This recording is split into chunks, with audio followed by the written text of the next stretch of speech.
Hello friends, कैसे हैं आप लोग। स्वागत है आपका रोड टू सक्सेस की यूट्यूब चैनल पे। और आज एक बार फिर मैं आपके सामने हाजिर हूँ आपके अपने फेवरेट मैनक्यू सीरीज के साथ, जहाँ पे हम डिस्कस कर रहे हैं प्रिंसिपल ऑफ इकोनॉमिक्स की जो किताब है मैनक्यू की। उस किताब में जो भी चैप्टर्स है, जितने भी चैप्टर्स है, उन चैप्टर्स के पीछे जो प्रॉब्लम्स एंड एप्लीकेशंस वाला पार्ट है, उस पार्ट में जितने भी क्वेश्चंस हैं हम एक एक करके सॉल्व कर रहे हैं। ये 37th वीडियो है मैनक्यू सीरीज की। इससे पहले 36 वीडियोस हो चुके हैं, अगर आपने नहीं देखा जाके प्लीज़ देख लें, क्योंकि बहुत शानदार कंटेंट है और बहुत अच्छे से चीज़ों को समझाया गया है और लोगों को बहुत पसंद आया है। तो एक बार आप उसको देख लें। चैप्टर 16 तक मैंने कराया था, दो पार्ट्स में मोनोपोलिस्टिक कंपटीशन को कराया था। आज चैप्टर 17 यानी ऑलिगोपॉली का पहला पार्ट है, ये पार्ट वन। ये पहला पार्ट है, पार्ट वन, चैप्टर 17 का, जिसमें मैं कुछ क्वेश्चंस लेके आया हूँ आप लोगों के लिए और उसको डिस्कस करेंगे।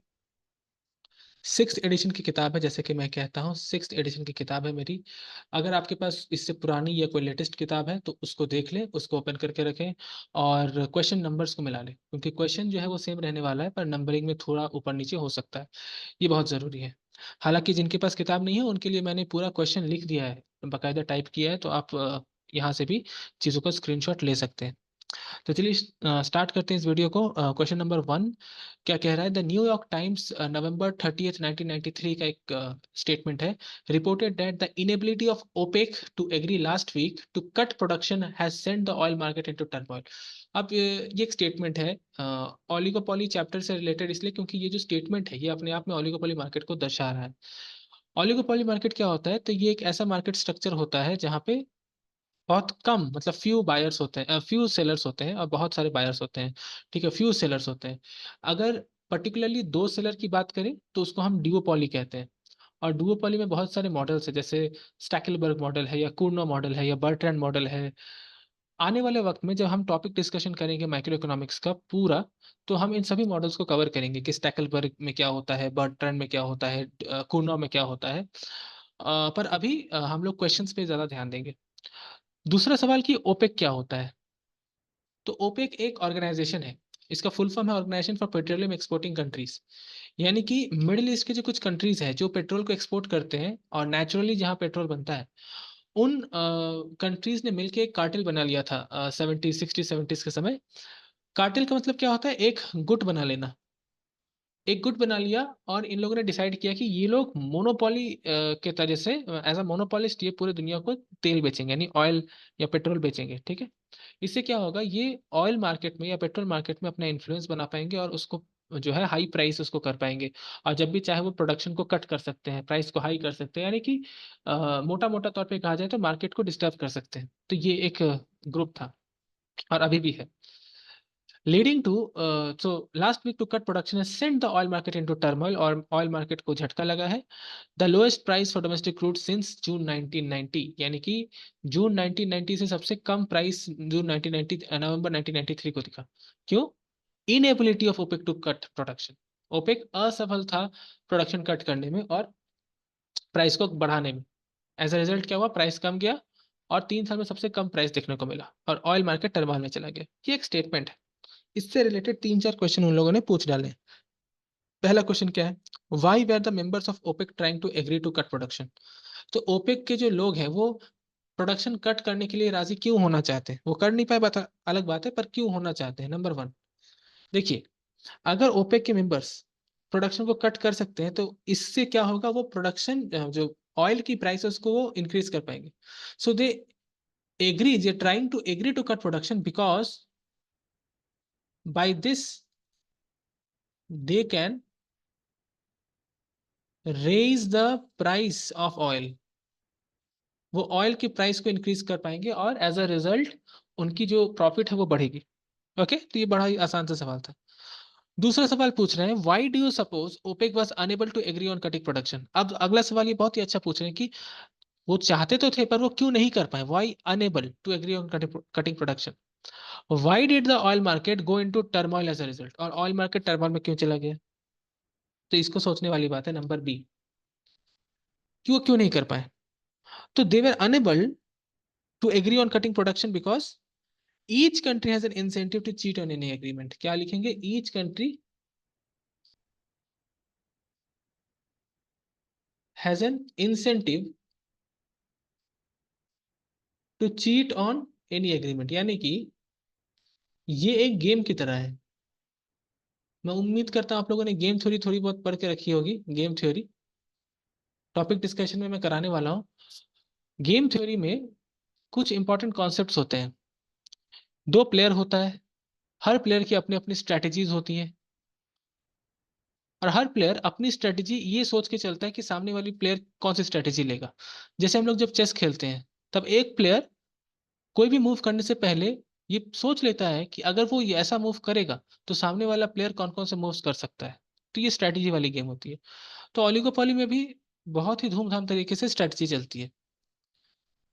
कोई भी इंसान अगर कार्टेल करेगा, यानी कि जिसको कहते हैं हम लोग ग्रुप बनाएगा, तो उस ग्रुप बनाने में ऐसा हो ही सकता है कि कोई एक इंसान धोखा दे। कोई एक इंसान हो जो ग्रुप से परे जाके अपने स्वार्थ के लिए कुछ अलग काम करे, यानी चीट करे एग्रीमेंट पे। तो हर कंट्री के पास ये एक इंसेंटिव है, यानी कि ये एक वजह है चीट करने के लिए। क्योंकि अगर वो चीट करता है, अगर वो ग्रुप के डिसीजंस के बाहर जाके अपने सेल्फ इंटरेस्ट में डिसीजन लेता है, तो इससे ग्रुप को नुकसान होगा। और हर कंट्री ये जानता है कि हर दूसरा कंट्री ये कर सकता है। हर कंट्री ये जानता है कि ये दूसरा कंट्री कर सकता है, सामने वाला कंट्री कर सकता है। ओके। तो कोई भी कंट्री इसलिए प्रोडक्शन कट करने में राजी नहीं हुआ। आप जरा सोच के देखो, चार कंट्री है, ए बी सी डी, चार कंट्री कार्टेल का हिस्सा है। इन सब ने मिलकर डिसाइड किया कि हम लोग प्रोडक्शन कट करेंगे। क्यों? ताकि हम प्राइस बढ़ा सके। लेकिन ना ए राजी हुआ, ना बी राजी हुआ, ना सी राजी हुआ, ना डी राजी हुई। यानी कि ये चारों मिलके बैठे तो मीटिंग करने के लिए कि हाँ प्रोडक्शन कट करना है, लेकिन मीटिंग में ये चारों में से कोई राजी नहीं हुआ। क्यों? जरा सोचो। तो ए क्या सोच रहा होगा कि भाई ऐसा है कि अगर मैंने प्रोडक्शन कट कर दिया और इन लोगों ने नहीं किया, तब तो मेरा नुकसान हो जाएगा। बी भी वही सोच रहा है कि मान लो मैंने प्रोडक्शन कट कर दिया और इन तीनों ने नहीं किया, तो मेरा नुकसान हो जाएगा। सी भी सेम चीज सोच रहा है, डी भी सेम चीज सोच रहा है। क्योंकि ये सब लोग सेम चीज सोच रहे हैं, फाइनली क्या हो रहा है, इनमें से कोई भी प्रोडक्शन कट नहीं कर रहा है। तो that's why they are unable to cut the production, because they have an incentive that any country can cheat. Okay. इसमें एक छोटा सा कहानी याद आता है। एक बचपन में मैंने कहानी पढ़ी थी अकबर बीरबल की। तो अकबर और बीरबल की एक कहानी थी, जिसमें बीरबल ने कहा कि अकबर ने कहा कि जनता से कुछ डोनेशन लेना पड़ेगा, जनता से कुछ पैसे लेने पड़ेंगे। ऐसा कुछ कहानी था।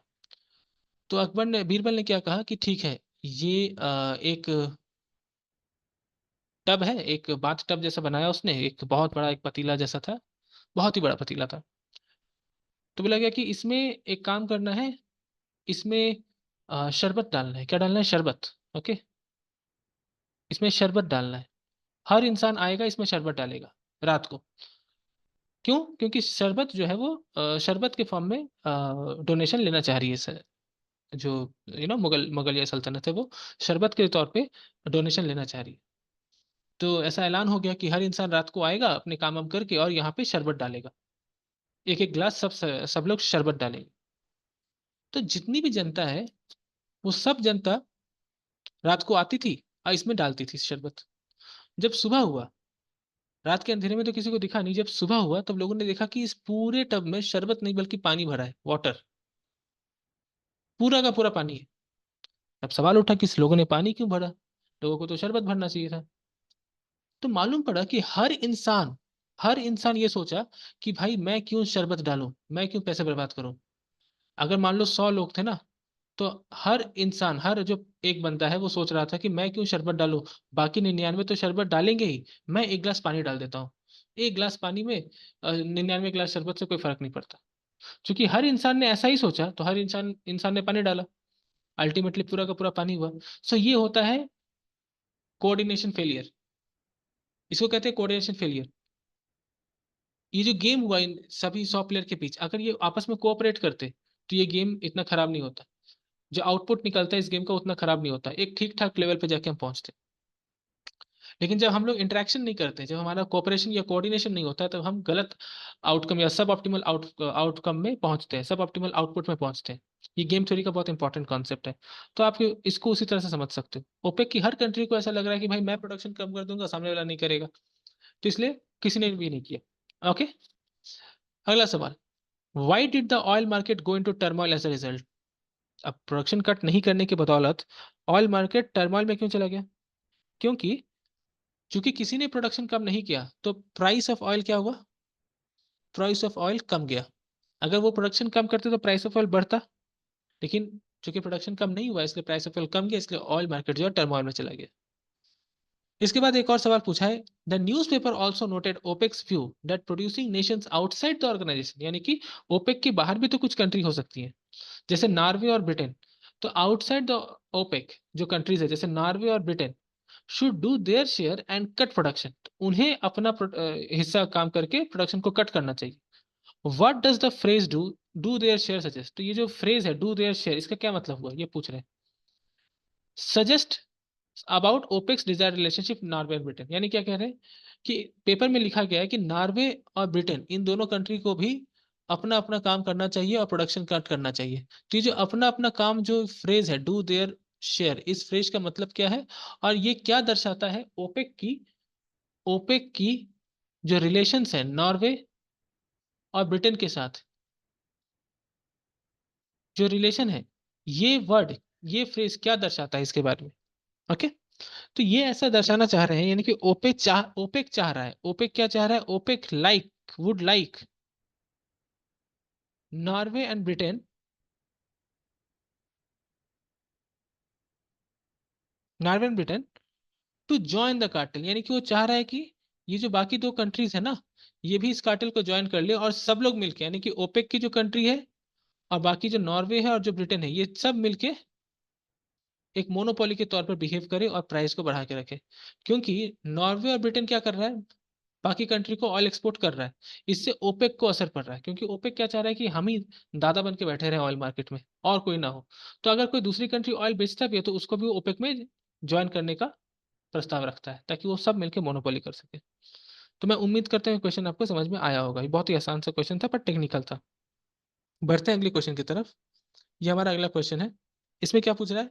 A large share of the world supply of demand comes from Russia and south Africa. Diamond जो है वो रशिया और साउथ अफ्रीका से आता है। Marginal cost of mining diamond is constant eight 1000 पर डायमंड, यानी कि एक डायमंड को प्रोड्यूस करने का जो खर्चा है वो $1000 है और डिमांड यहाँ पे दिया हुआ है। तो यहाँ पे कुछ क्वेश्चन है, तो ये डिमांड है। तो यहाँ क्या पूछ रहा है? If there were many suppliers of diamond what would be the price and quantity? अगर डायमंड के बहुत सारे सप्लायर्स है, यानी कि अगर ये परफेक्ट कंपटीशन है, बहुत सारा मतलब परफेक्ट कंपटीशन है, बहुत सारे अगर सप्लायर्स है, what would be the price and quantity? तो अगर बहुत सारा सप्लायर्स है तो प्राइस क्या होगा? प्राइस क्या होगा सोच के बताओ। प्राइस जो है वो मार्जिनल कॉस्ट के साथ बराबर होगा। करेक्ट। प्राइस जो है मार्जिनल कॉस्ट के साथ बराबर होगा, यानी कि $1000। M R equal to M C होता है। और बहुत सारे जब ये है बहुत सारे जब प्रोड्यूसर है परफेक्ट कंपटीशन में, एम आर ही प्राइस है। करेक्ट। तो प्राइस $1000 हो जाएगा। M R equal to M C होता है, एम आर ही प्राइस होता है परफेक्ट कंपटीशन में। परफेक्ट कंपटीशन मतलब बहुत से सेलर्स। तो आप डॉट्स कनेक्ट कर पा रहे होगे। बहुत से सेलर्स मतलब परफेक्ट कंपटीशन, परफेक्ट कंपटीशन मतलब M R equal to P equal to M C. तो प्राइस इक्वल टू $1000 और क्वांटिटी कितनी होगी? तो देखिए जब प्राइस $1000 है तो क्वांटिटी है 12,000, यानी कि 12,000 डायमंड्स बनेंगे। ठीक है। अगला सवाल। If there were only one supplier of diamond, यानी कि मोनोपोली की बात कर रहे हैं। वन सप्लायर मतलब monopoly, one supplier one seller, तो मोनोपोली। ठीक है। अगर मोनोपोली है तो क्या होगा प्राइस और क्वांटिटी? तो अगर ये मोनोपोली है, सोचने वाली बात है, तो इसमें प्राइस और क्वांटिटी क्या होगा? तो it is always equal to, जहां पे आपका एम आर जो है वो एमसी के साथ इक्वल हो जाए, एम आर जो है वो एमसी के साथ इक्वल हो जाए। अब हमें इस टेबल को बढ़ाना पड़ेगा, एम आर एमसी निकालना पड़ेगा, राइट? तो चलिए एक टेबल बनाते हैं, एक टेबल बनाते हैं और चीज़ों को लिखते हैं। इधर लिख लूंगा मैं प्राइस, इधर लिख लूंगा मैं क्वांटिटी, इधर लिख लूंगा मैं टोटल रेवेन्यू, इधर हो जाएगा मार्जिनल रेवेन्यू। ठीक है। ये हो गया प्राइस, ये हो गया क्वांटिटी, ये हो गया total revenue which is price into quantity, ये हो गया मार्जिनल रेवेन्यू। ठीक है। प्राइस क्या है? 8,000 7,000 इस तरह से, राइट? तो 8,000 7,000 6,000 5,000 4,000 3,000 2,000 1,000, राइट? क्वांटिटी कितनी है? तो क्वांटिटी देख लेते हैं। 5,000 6,000 इस तरह से इंक्रीज हो रहा है। सो 5,000 6,000, 7,000, 8,000, 9,000, 10,000, 11,000 और 12,000। रेवेन्यू क्या हो जाएगा? 8 5 40, 1 2 3 4 5 6, यानी कितना हो गया? 1 10 100 1000 10,000 लाख 10 लाख करोड़, यानी कि 40 मिलियन। करेक्ट, 40 मिलियन, तो इसको 40 मिलियन लिख सकते हैं। तो अगला वाला क्या हो जाएगा? 7 6 42 million, 7 6 again 42 million, 8 5 40 million, 9 4 36 million, 10 3 कितना हो जाएगा? 10 3 30, तो 30 मिलियन, 11 2 22 मिलियन। ओके, फिर कितना हो जाएगा? 12 1 12 मिलियन। ओके, 3 10 3, ठीक है, 4 9 4 36। हाँ ठीक है।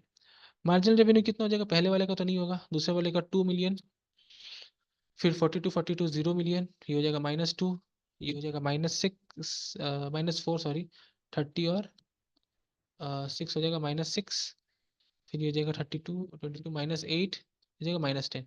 ये एम आर हो गया। तब M R equal to M C किधर हो रहा है? M R equal to M C. Okay, तो एम सी कितना है हमारा? एम सी है हमारा 1000। करेक्ट, हमारा एम सी है 1000। तो जब मार्जिनल कॉस्ट 1000 है, सोच के देखो, मार्जिनल कॉस्ट 1000 है, यानी एक का।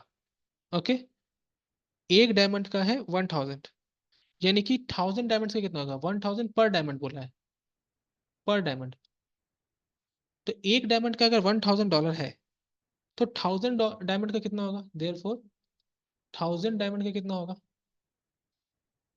तो 1000 एक डायमंड का, यानी 1000 डायमंड का कितना हो जाएगा? 1000 बाई 1000, यानी कि 1 मिलियन, $1 मिलियन, $1 मिलियन।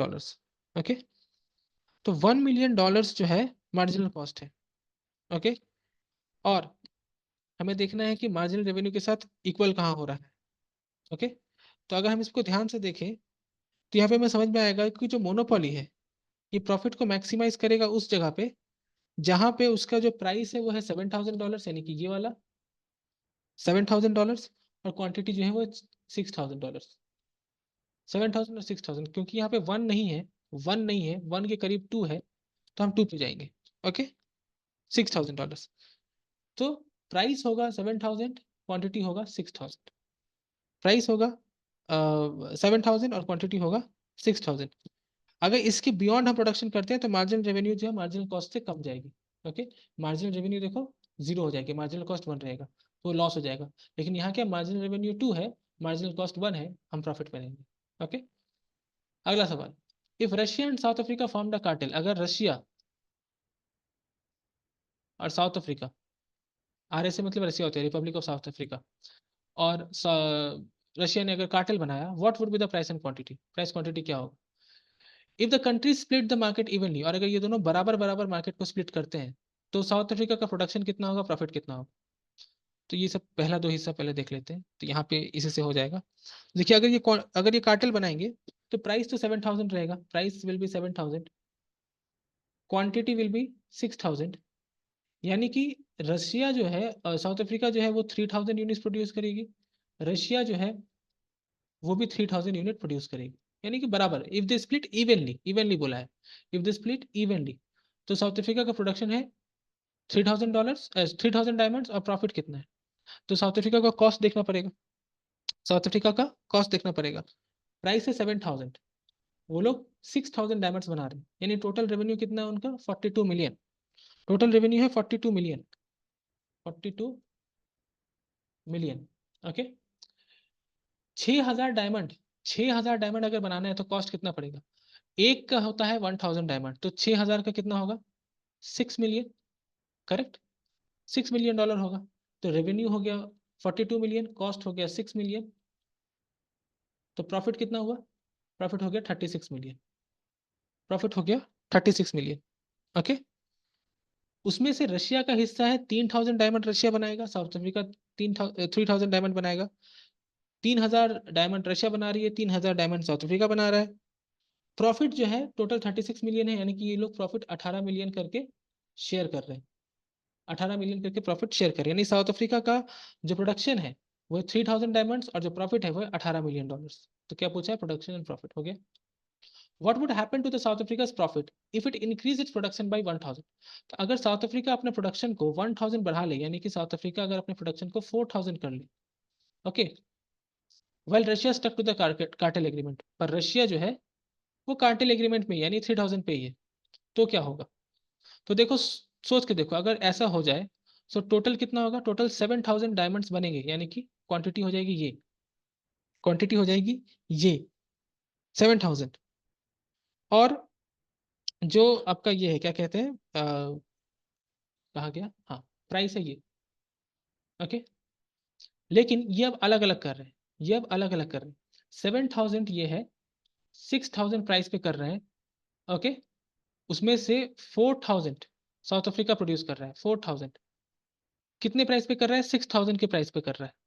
तो उसका रेवेन्यू कितना होगा? 24 मिलियन का रेवेन्यू, कितना होगा? 24 मिलियन का, ओके। कॉस्ट कितना होगा? तो एक डायमंड को बनाने का कॉस्ट है $1000, तो 4000 डायमंड को बनाने का कॉस्ट होगा 4 मिलियन। रेवेन्यू है उसका 24 मिलियन, कॉस्ट हो रहा है 4 मिलियन, यानी प्रॉफिट हो गया 20 मिलियन। यानी कि साउथ अफ्रीका अगर अलग प्रोड्यूस करे, कार्टेल में प्रोड्यूस ना करे, तो उसका प्रॉफिट है $20 मिलियन का, $20 मिलियन का उसका प्रॉफिट है। यानी कि यहाँ पे उसका प्रॉफिट 18 मिलियन था, यहाँ पे उसका प्रॉफिट 20 मिलियन है। यानी कि अगर साउथ अफ्रीका इंडिविजुअली प्रोड्यूस करता है तो उसको $2 मिलियन का प्रॉफिट ज्यादा है।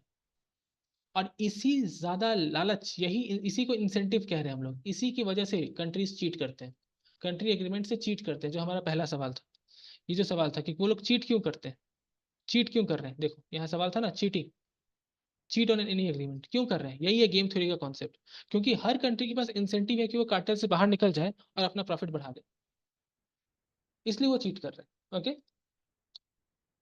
अगर वो अकेला प्रोड्यूस करेगा तो $20 मिलियन उसका प्रॉफिट होगा, ऐसे उसका $2 मिलियन प्रॉफिट होगा। तो ये हो गया तीसरा सवाल।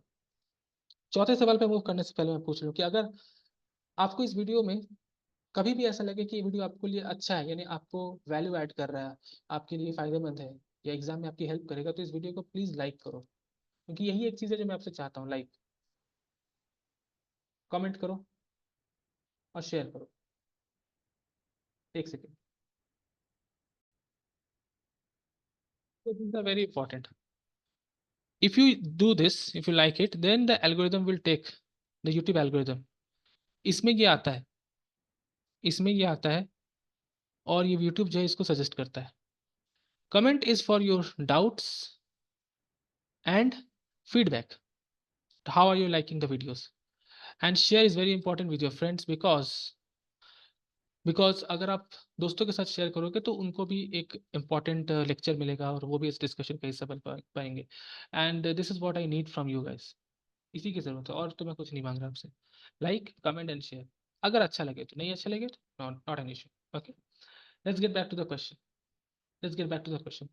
Use your answer to part C to explain why cartel agreements are often not successful. Actually मैंने आपको बता ही दिया कि कार्टेल एग्रीमेंट सक्सेसफुल क्यों नहीं होते हैं, ये मैंने आपको बता ही दिया। कार्टेल एग्रीमेंट सक्सेसफुल इसीलिए नहीं होते हैं क्योंकि हर कंट्री के पास इंसेंटिव होता है डिविएट करने का, इंसेंटिव टू डिविएट, यानी कि चीट करने का उनके पास इंसेंटिव होता है। जैसे कि रशिया के केस में हमने देखा, सॉरी साउथ अफ्रीका के केस में, साउथ अफ्रीका के केस में अगर वो कार्टेल को डिविएट करेगा तो वो $2 मिलियन प्रॉफिट एक्स्ट्रा इनकम कर सकता है, that's a profit for that country. So वो क्यों कार्टेल में रहेगा, उसको कार्टेल से निकल जाना चाहिए। तो that's the reason why cartel are usually not successful, usually not successful, okay. So ये दो क्वेश्चंस थे जो मैं आज आपके लिए लेके आया था। मुझे उम्मीद है कि ये दो क्वेश्चन आपको समझ में आए होंगे ठीक ठाक। कैसा लगा कमेंट में बताएं, कमेंट में फीडबैक दें, कोई डाउट हो तो पूछें, और प्लीज़ इसे लाइक ज़रूर करें, like share subscribe and comment, that's the thing which I need from you, okay. और मुझे पूरी उम्मीद है कि आप ये करोगे, ओके, जब भी आप देखोगे आप करोगे। ऑल राइट, आज का जो क्वेश्चन है मैं पूछ रहा हूँ, आपको मुझे कमेंट सेक्शन में बताना है कि ओपेक के अलावा और कितने कार्टल्स हैं जो बहुत फेमस है, ओपेक के अलावा कितने कार्टल्स हैं जो बहुत फेमस है। देखते हैं कौन बता पाते हैं, जो सबसे ज़्यादा बताएंगे उनके कमेंट को मैं पिन कर दूंगा, ओके। तो बहुत बहुत धन्यवाद students for joining this channel and watching till the end. मिलते हैं अगले वीडियो में, तब तक के लिए पढ़ते रहिए, सीखते रहिए। मिलेंगे अगले वीडियो में। Thank you.